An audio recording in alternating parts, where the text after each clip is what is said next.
Hello, this is Tiffany Fox with Mrs. T. Fox Resources, and today we are talking about how to draw hair. So what I'm going to do first is I'm just going to lay out these basic big shapes. We're going to be doing this photo right here.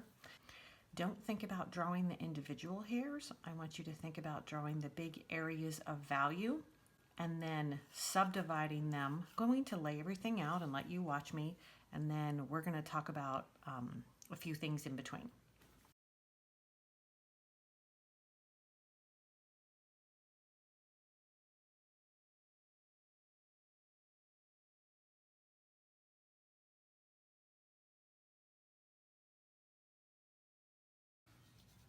Okay, so this took me about 3 minutes, and what I did was I went in and I looked at the big value shapes. So we got a big shape right here, we got a big shape right here, we got a big dark shape. So value is lightness or darkness. Here's a dark shape. I just started putting those on the paper. So remember, we're not drawing every single hair. We're drawing the idea of the texture of hair. So we don't need to be real specific, with every little strand. I'm going to go in here and I'm going to create some of these edges and some of these value areas. So they're like long, thin, rectangular shapes. See down here. The nice thing about hair too is it doesn't have to be perfect. What you have to do is give us the illusion that we're looking at hair, but it doesn't have to be perfect because we would all be crazy if we tried to draw every little strand. See, I'm just shading all of this in.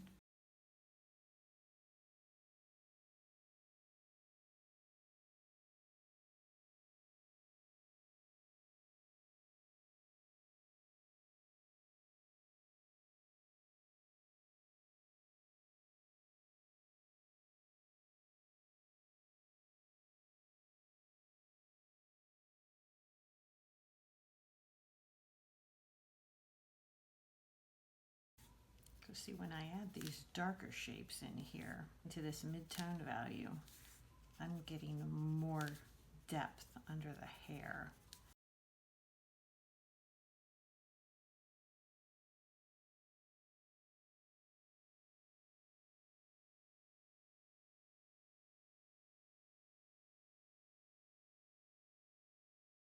And for the bright areas, you can do one of two things. You can either work the negative space around them, like I'm doing here, or at the end, you could clean your eraser and go in and pull some areas out the tip of your eraser if you wanted some like strands at the end, and then you could even go back around those areas and crisp up the edge if you wanted to. It's really a matter of how detailed you get is up to you. Just remember, you are working the areas of value, not the individual hairs. It actually goes very quickly once you get started.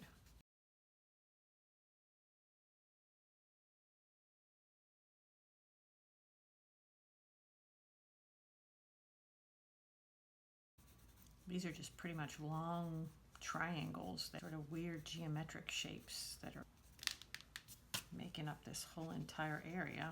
And then at the end, you get some hair. It's kind of therapeutic, I tell my kids. Just kind of get in there and create a bunch of shapes, and about all that other stuff, just make some art.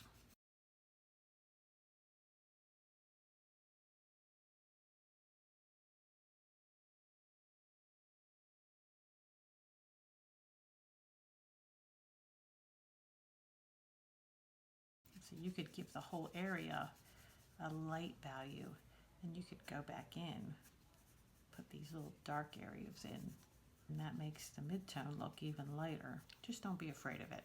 What's the worst thing that can happen? You mess up, you got to start over, who cares? That's how you learn. I tell my kids all the time, if you never make a mistake, you'll never know how to solve any problems that you have with your work. And when you do finally make a mistake, which you will, you'll be devastated. Anticipate the mistakes, and you're going to solve them and move on. Make your work a lot stronger. So now some of this needs to get dark so we can get some dimension and some depth. So see, as I make this darker in all the right spots,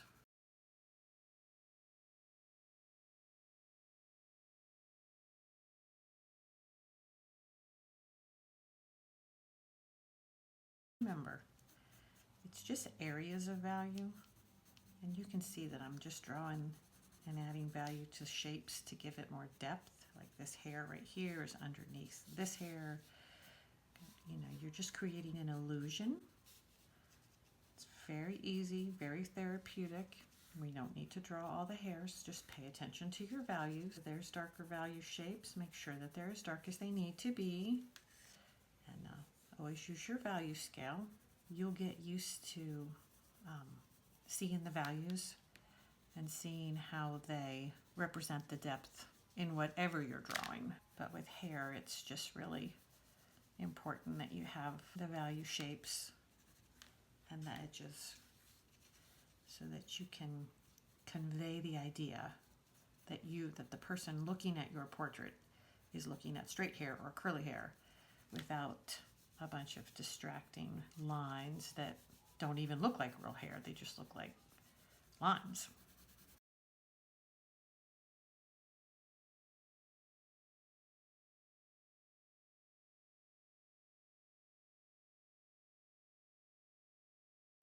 And thank you for coming to my tutorial. Hope your day is wonderful.